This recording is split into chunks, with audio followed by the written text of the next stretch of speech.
As a 40-year-old man now, injuries are desperate to creep into my body on a week-to-week basis.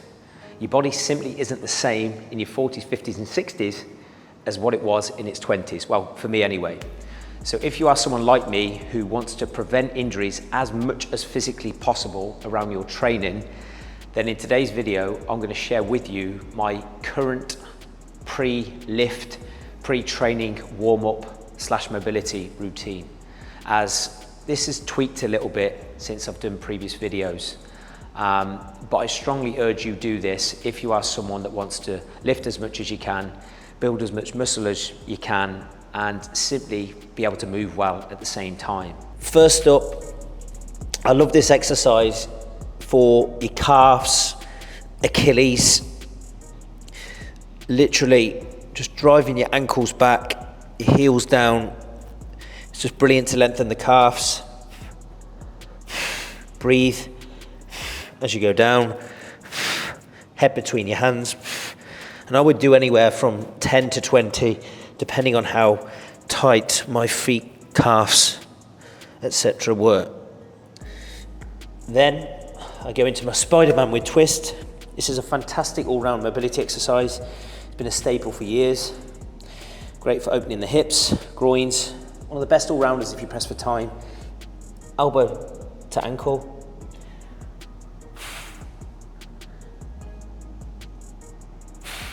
Don't do it too fast either. Sink into it, take your time. Open your chest up. And I'd do anywhere from 5 to 10 on each side.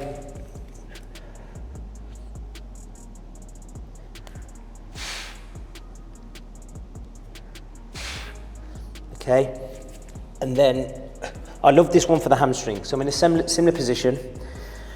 What I'm going to do is drive my hip back, my foot flexes towards the ceiling, and I'm going to lengthen my hamstring.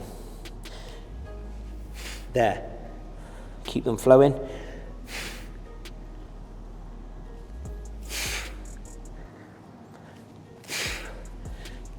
Change it, and again I do around 5 of these each side. Rounding my back at the top.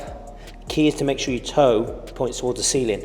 I can't do this if my foot is pointing that direction.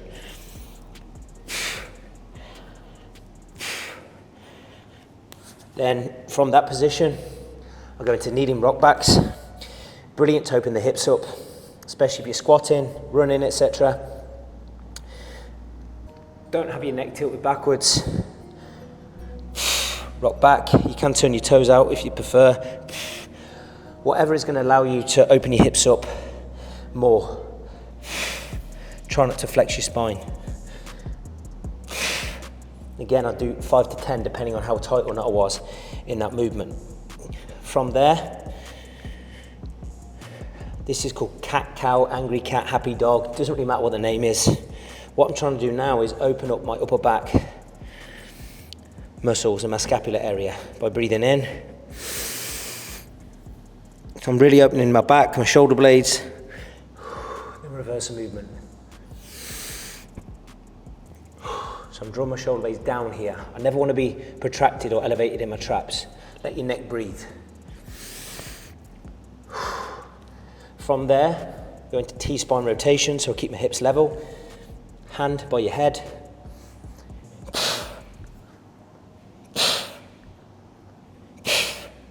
Again, minimum 5.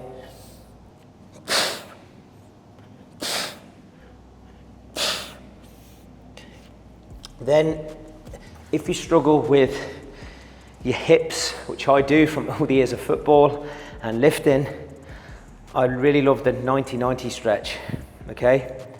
So when your foot, your knee, your foot level, hips level, 90 degrees, chest facing forward. I see a lot of people do this. Bullshit. Focus on this. Chest up. It's only a small movement, but you should feel your hip and your glute opening and just being able to breathe a bit more. No twisting. And I'll do at least 5 on that. Most of the time 10, as this can be a problem for me. And you'll always find you'll have one side that is a little bit stickier. Everyone's generally more dominant one side or the other. But I want my chest center line in line with my knee.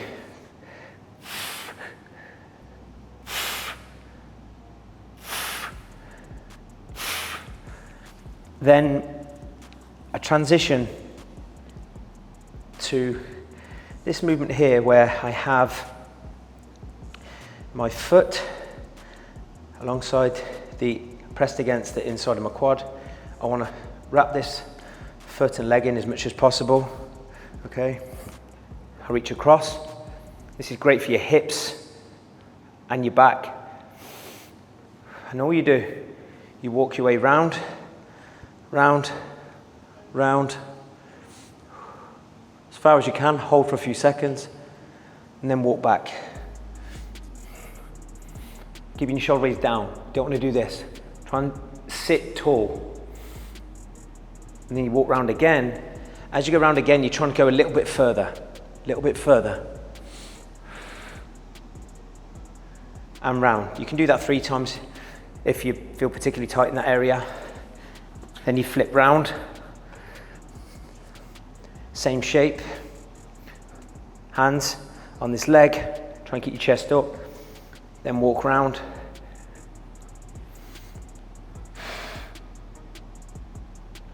Walk back. Breathing's so important on this. It's amazing what can happen with your range of movement, especially with your mobility, if you're breathing properly. So I breathe in, and then as I go round to try and go a bit further, I use my breathing to extend the range. Okay? And then this is something that I've done ever since I've started doing Pilates, which I'm a huge fan of. You may have seen previous episodes where I really stress the importance of doing Pilates. I believe if people do Pilates, they would move better, lift more, simply feel better. But this is a Pilates rollback. Have my feet level, and all I'm going to do here is trying to articulate my spine vertebrae by vertebrae using my breathing,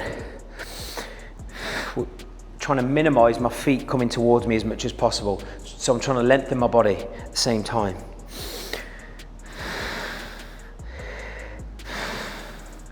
I'm using my breath to articulate my spine. Arms up, chin to chest, I look at my stomach, I come up, and then I'm trying to scoop, hands over my feet, I'm trying to create as much space from my stomach to my toes, and then same again.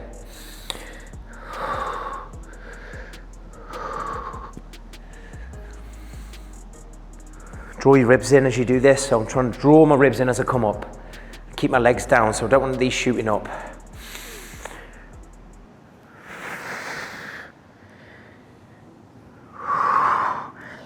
It looks so simple, but I promise you, what that does to your spine, your hamstring, your upper back, honestly, the more space you can create, the more you'll lift, the better you'll run, for example, if you're doing cardio, but it really is a phenomenal movement. And then lastly, inchworms. Get into a plank position. You can go backwards or forwards, which I'll demonstrate both. Okay, try not to make sure you're elevated here in your traps. Draw your shoulder blades down, keeping your legs straight. I'm going to reverse first, chin down. Trying to stand tall without bending your knees. And that is a goal long term. I never used to be able to do this until I implemented more mobility in Pilates. Then you come up. Then if you wanted to go the other way first, from here, walk forward, walk forward, walk forward, walk forward, walk forward to there. Now, if you can't do that and don't have the range, what you would do is this. Imagine if I didn't have the range, I would walk forward as far as I could, far as I could, far as I could, far as I could, far as I could. Then if I couldn't go any further, I'd come onto my fingertips and I keep going, keep going, keep going, keep going. Okay, as best I can. And I never used to be able to do that. So same as anything, the more you do it, the better you'll get. But I promise you, if you implement even a handful of those movements, you'll lift more, feel better, and you'll just move better. I really believe it's so important not only to look good and lift a lot of weight if weight's your thing, or run fast if that's your thing, but as we age, and maybe I'm more conscious of this now because I'm 40, you cannot put a price on the quality of movement. So take yourself through that routine, pick your favorites, but if you do have time to do all of them, honestly, it doesn't take long when you've done that over and over again. I can get that boxed off in less than 5 minutes. But if you like what you see, I really appreciate the support with this channel as always. Feel free to share your comments, and I'll see you next time.